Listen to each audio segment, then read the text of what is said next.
বন্ধুরা দেখেন আমাদের বাড়ি পদ্ম ফুল হয়েছে, কি সুন্দর দেখতে, খুব ভালো পদ্ম ফুলটা।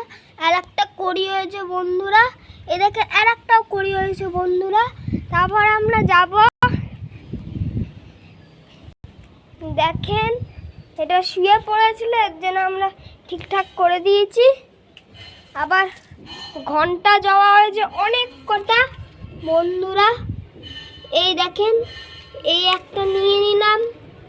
তারপর এটা হয়নি এখনো। আর এইটা কি সুন্দর ঘন্টা যাওয়াটা, এটাও তুলে নিলাম। তারপর আবার নয়নতারা হয়েছে, কি সুন্দর দেখতে না বন্ধুরা। এগুলো রাখি, রেখে আবার এই নয়নতারাটা দেখেন কত সুন্দর দেখতে বন্ধুরা। আজকের ভিডিওটা এটুকুই থাকলো, পরের ভিডিওতে সব গাছ দেখাবো।